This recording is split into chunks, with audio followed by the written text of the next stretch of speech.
एक बार फिर से सभी को नमस्कार। एक बार फिर उपस्थित हूँ आपके सामने लेकर के श्रीमद् भागवत महापुराण। श्रीमद् भागवत महापुराण महात्म्य के इससे पहले अनेक वीडियो आपके सामने प्रस्तुत किए जा चुके हैं और उनको हमने वाचन का प्रयास किया है और अर्थ को समझने का भी प्रयास किया है। क्रमशः आइए आज आगे बढ़ेंगे और आगे के श्लोकों के वाचन का प्रयास करेंगे और अर्थ को समझने का प्रयास करेंगे। आज के हमारे इस महात्म्य के वीडियो को स्पॉन्सर किया है आदरणीय श्री मेहुल जानी जी ने। मेहुल जानी जी, बहुत बहुत आपको शुभकामनाएं। भगवान नारायण की कृपा आप पर बनी रहे, यही हमारी शुभकामनाएं हैं। आइए प्रारंभ करते हैं आज के वीडियो को। ठीक है, तो यहाँ से हमें प्रारंभ करना है आज भक्तिरुवाच।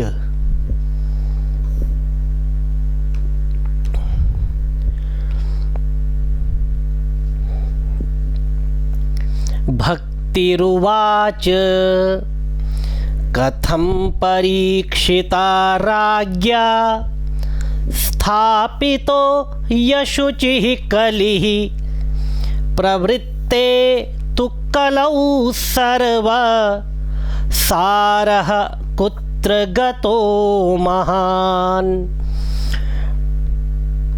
कथं परीक्षिता राज्ञा स्थापितो यह शुचि आधा है, फिर मैं उसमें यह लगा हुआ ही विच्छेद करेंगे तो ही धन अशुचि ही मतलब अपवित्र।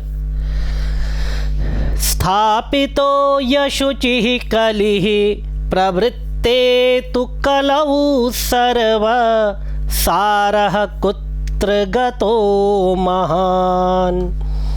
अनुष्टुप छंद है, तो अनुष्टुप छंद को पढ़ने के लिए 8-8 का नियम आपको फॉलो करना चाहिए। 1 2 3 4 5 6 7 और ये 8, और आगे के जो अक्षर हैं ये भी 8 है। फिर इसी तरह यहाँ तक 8 अक्षर और इसके आगे फिर ये 8 अक्षर है। यहाँ तक 8 है, उसके आगे सारः कुत्र गतो महान्। 2 2 4 2 6 और 2 8, आधे अक्षर को हम काउंट नहीं करते हैं। तो इस तरह से अनुष्टुप छंद को पढ़ा जाना चाहिए। आइए अब इसके सामान्य अर्थ को देखने का प्रयास करें। कथं परीक्षिता राज्ञा स्थापितो यशुचिः कलिः। राजा परीक्षित ने इस पापी कलयुग को रहने क्यों दिया? और इसके आते ही क्या हुआ? कथम परीक्षिता राज्ञा। कथम राज्ञा परीक्षिता, राजा परीक्षित के द्वारा। पैसिव वॉइस में ये सेंटेंस है, कर्म वाच्य में। तो किस प्रकार राजा परीक्षित के द्वारा स्थापित किया गया? किसे? कलि ही, इस कलयुग को किस प्रकार स्थापित किया गया, अर्थात किस प्रकार स्थापित किया गया कहने का तात्पर्य है क्यों स्थापित किया गया, आखिर रहने क्यों दिया। सामान्य सी बात है, सज्जनों को यदि दुर्जन के स्वभाव का पता हो, दुर्जन से इस समाज को कितनी हानि हो सकती है इसका पता हो, तो सज्जनों को उस दुर्जन को प्रश्रय नहीं देना चाहिए। क्योंकि यदि केवल एक व्यक्ति की बात हो तो एक बार समझ में आता है कि चलिए ठीक है, एक ही व्यक्ति को इससे समस्या हो सकती है, आगे जो है हानि हो सकती है। लेकिन जिससे समस्त समाज का हानि हो जाए, समस्त समाज का विनाश हो, ऐसे किसी भी कारक को, ऐसे किसी भी विकार को किसी सज्जन व्यक्ति को प्रश्रय नहीं देना चाहिए। तो सीधा सा प्रश्न है कि भक्ति पूछती है कथम परीक्षिता राज्ञा स्थापितो यशुचिः कलि। कथम, क्यों उन्होंने इसको स्थान दिया, क्यों इसको रहने दिया? प्रवृत्ते तु कलौ सर्व, प्रवृत्त होने पर, तु कलौ, इस कलयुग के प्रवृत्त होने पर, सर्वसारः कुत्र गतः, सभी वस्तुओं का जैसे सार ही चला गया हो, मर्म ही चला गया हो, महात्म्य महत्व ही चला गया हो। ये कलयुग एक ऐसा आया कि इसने समस्त वस्तुओं को निस्सार निस्सार बना दिया, नीरस बना दिया। सभी वस्तुओं का जो है अपना जो विशेष महत्व था, अपना जो उनका माहात्म्य था, वह माहात्म्य नष्ट हो चुका है। सारः कुत्र गतो महान, न जाने सभी वस्तुओं का सार कहाँ चला गया है। करुणा परेण हरिणा प्यधर्मः कथमीक्ष्यते इमं मे संशयं छिन्धि त्वद्वाचा सुखितास्म्यहम्। करुणापरेण हरिणा प्यधर्मः कथमीक्ष्यते इमं मे संशयं छिन्धि त्वद्वाचा सुखितास्म्यहम्।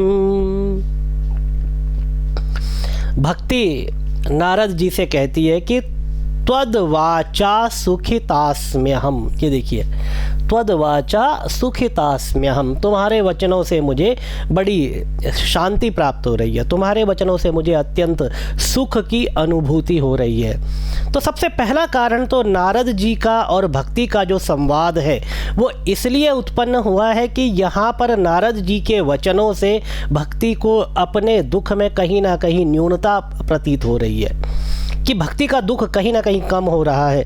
भक्ति को नारद जी की वचनों को सुन करके शांति प्राप्त हो रही है, सुख प्राप्त हो रहा है, प्रसन्नता प्राप्त हो रही है। तो यदि आपके वचनों से किसी को प्रसन्नता प्राप्त होती है तो ये समझिए कि आप विशेष हैं। और वचन कैसे, ऐसे नहीं, किसी की प्रशंसा करेंगे, अत्यंत प्रशंसा करेंगे, किसी का आप गुणगान करेंगे तो वो व्यक्ति प्रसन्न होगा, वो एक अलग बात है।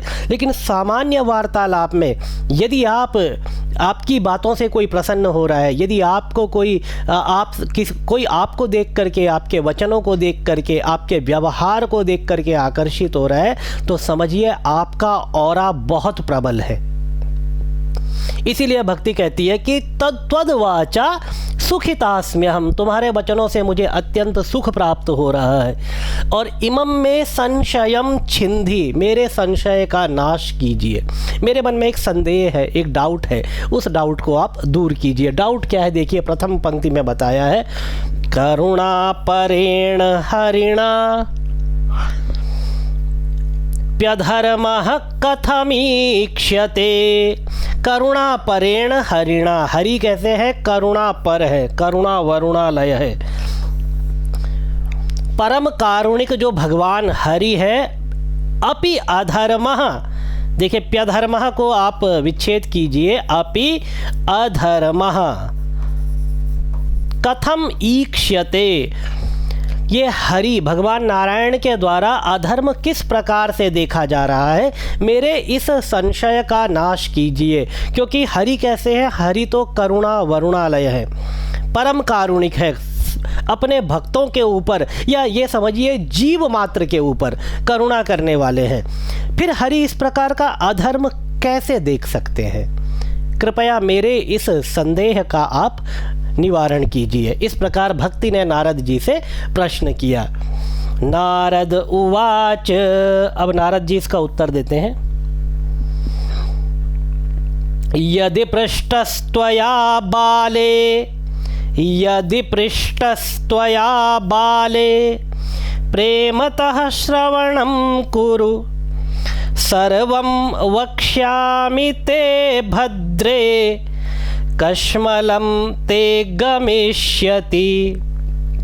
यदि पृष्ठः त्वया बाले, हे बाला, हे भक्ति, यदि तुमने यह पूछा है तो प्रेमतः श्रवणं कुरु, अब प्रेम पूर्वक उसको सुनिए। सर्वं वक्ष्यामि, मैं आपसे सब बताऊंगा, जो भी आपने प्रश्न किया है सब बताऊंगा का तात्पर्य आपने जो भी प्रश्न किया है उसको मैं पूरी तरह से बताऊंगा, आपके संशय को मैं दूर करूंगा। कश्मलम ते गमिष्यति, जिससे तुम्हारा जो कश्मल है, जो तुम्हारे मन में जो संदेह आया है वह दूर चला जाएगा, तुम्हारा दुख दूर हो जाएगा।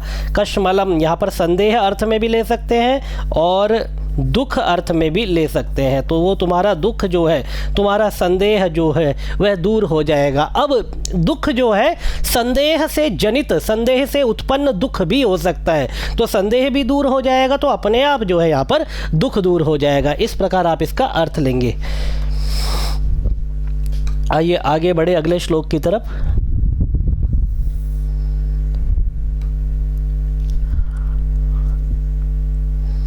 यदा मुकुंदो भगवान क्षमां त्यक्त्वा स्वपदं गतः, क्षमां त्यक्त्वा स्वपदं गतः, तद्दिनाथ कलिरायातः सर्वसाधन बाधकः।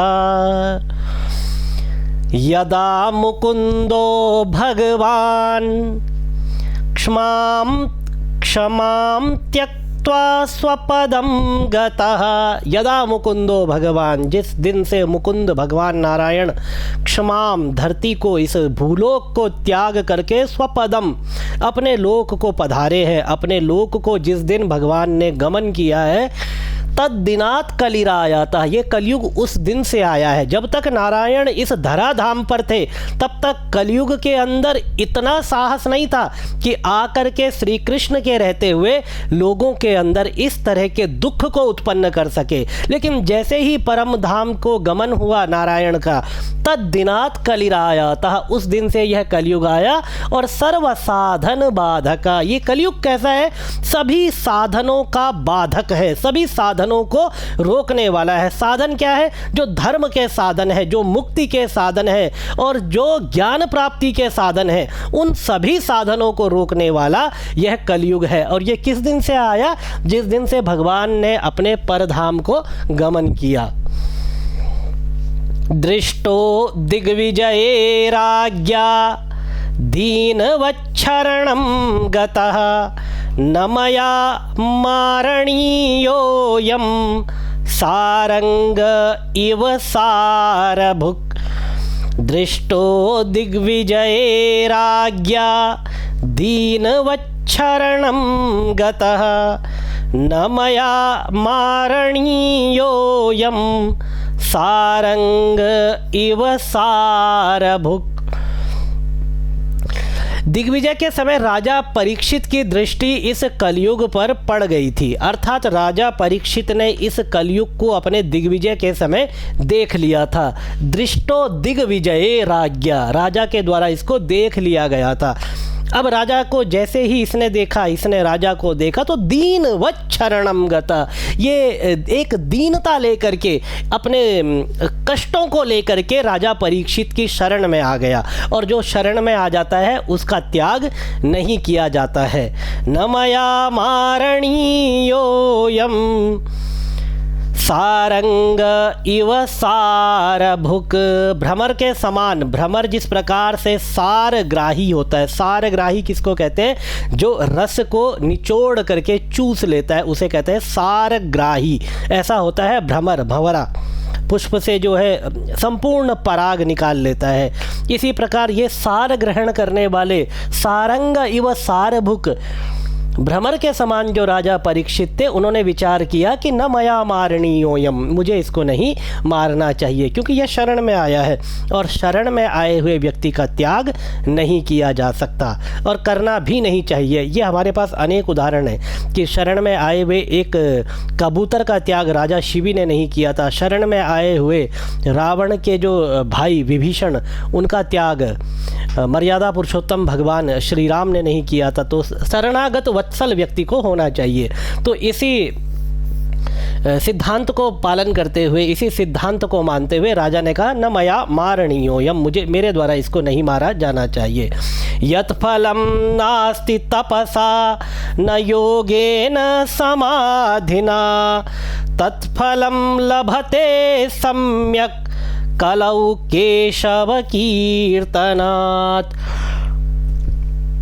अब सामान्य सा प्रश्न कि अगर ये इतना धूर्त था, इतना नुकसान करने वाला था, हर चीज़ का साधक नहीं बल्कि बाधक था, तो इसको मारा क्यों नहीं? शरण में आया था तब भी इसका कुछ ना कुछ तो इसका उपाय करके जाना चाहिए था। इसका उपाय नहीं किया गया। कारण क्या है कि इसका उपाय न करने का कारण है कि यत् फलम नास्ति तपसा, जो फल आपको तप से भी प्राप्त नहीं हो सकता, न योगेन न समाधिना, योग और समाधि से भी जो आपको फल प्राप्त नहीं हो होता, वह फल आपको तत्फलम लभ्यते सम्यक, वह पूरा का पूरा फल आपको इस कलयुग में प्राप्त हो सकता है। सतयुग, त्रेता, द्वापर, इन युगों में जो फल आपको तप से प्राप्त नहीं हुआ, योग से प्राप्त नहीं हुआ, समाधि से प्राप्त नहीं हुआ, वह फल आपको कलयुग में प्राप्त हो सकता है। और तप का फल तप करने से नहीं, केवल केशव कीर्तनात्, यदि आप श्रीमन नारायण का जाप करते हैं, श्री भगवान का केवल कीर्तन करते हैं, उनकी कथा का गान करते हैं, उनकी कथा का श्रवण करते हैं और अपने शास्त्रों को पढ़ते हैं, तो निसंदेह आपको ये संपूर्ण फल जो कई युगों में आपको नहीं मिले, वह कलयुग में मिल सकते हैं। तो कलयुग में, कलयुग केवल नाम आधारा, कलयुग में यदि आप केवल भगवान के नाम का स्मरण करते हैं तो आपको समस्त फल प्राप्त हो जाते हैं। बस यही एक कारण है कि इस कलयुग को रहने दिया गया। आइए आगे बढ़ते हैं।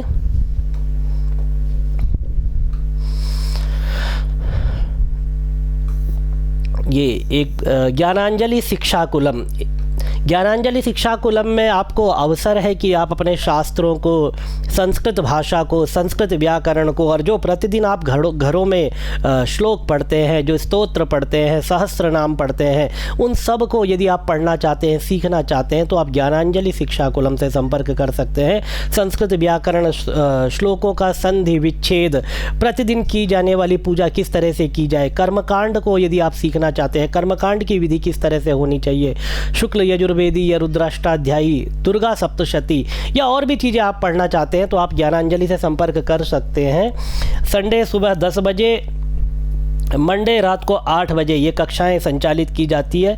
जूम पर यह कक्षाएं लाइव होती है। यदि आप जुड़ना चाहें तो ये नंबर है, इस पर आप कॉल या व्हाट्सएप कर सकते हैं। इसके अलावा यदि आप किसी स्तोत्र, किसी पाठ, किसी वीडियो को स्पॉन्सर करना चाहते हैं, आप चाहते हैं कि आपके द्वारा स्पॉन्सर किया गया वीडियो लोगों तक पहुँचे, तो भी आप इस नंबर पर संपर्क कर सकते हैं, आप कॉल कर सकते हैं। आगे की प्रक्रिया आपको बता दी जाएगी, फिर आप कक्षाओं से जुड़ सकते हैं या जो भी आपको स्पॉन्सर करना हो उसको आप कर सकते हैं। आइए आगे बढ़ते हैं अगले श्लोक की तरफ। एकाकारं कलिं दृष्ट्वा सारवत्सारनीरसं विष्णुरातः स्थापितवान् कलिजानां सुखाय च। इस प्रकार सारहीन होने पर भी उसे इस एक ही दृष्टि से सार युक्त देखकर, वह सारहीन था, कलयुग नीरस था, लेकिन मनुष्यों को जो फल अनंत कर्म करने के बाद प्राप्त होते हैं, वह फल यहाँ पर केवल केशव नाम के कीर्तन से सहज ही प्राप्त हो रहा था। बस यही एक सार युक्त उसको देखा गया, यही एक गुण कलयुग में देखा गया और कलयुग को रहने की अनुमति दे दी गई, इसलिए इसको रहने दिया गया। कुकर्माचरणात् सारः सर्वतो निर्गतो धुना पदार्था संस्थिता भूमौ बीजहीनास्तुषा यथा। कुकर्माचरणात् सारः, इस समय लोगों के कुकर्म में प्रवृत्त होने के कारण सभी वस्तुओं का सार निकल गया है। सर्वतो निर्गतो धुना, तो सभी वस्तुओं का सार निकल चुका है। पदार्था संस्थिता भूमौ, पृथ्वी के सारे पदार्थ बीजहीनास्तुषा यथा, बीजहीन हो गए हैं। बीजहीन अर्थात भूसे के समान हो गए हैं। तुषा यथा, तुषा कहते हैं भूसे को। जिस प्रकार भूसे में फिर अंकुरोत्पत्ति नहीं हो सकती, इसी प्रकार पृथ्वी के समस्त पदार्थ अभी ऐसे ही हो गए हैं। आइए आगे बढ़े। विप्रैर्भागवती वार्ता गेहे गेहे जने जने कारिता कणलोभेन कथा सारस्ततो गता। विप्रैर भागवती वार्ता, विप्रों के द्वारा भागवत की जो कथा है घर घर में केवल कण लोभेन, अन्न धनादि के लोभ से की जा रही है। तो कथा का सार तो इसलिए चला गया क्योंकि जो कथा पहले दूसरे को मुक्ति देने के प्रयास से की जाती थी, इस प्रयोजन से की जाती थी, आज वह कथा केवल कण के लोभ में, धन के लोभ में की जा रही है। इसीलिए कथा का सार चला गया। और प्रत्यक्ष ये हम देख रहे हैं कि भागवत की कथा करने वालों की एक होड़ सी लगी हुई है। और कथा में संपूर्ण कथा भी नहीं है, उसमें बहुत सारी चीज़ें ऐसी है कि जो कथा के सार को दबा देती है। तो इसीलिए मेरा सभी से निवेदन है, आप अपने घर में भागवत लाएं।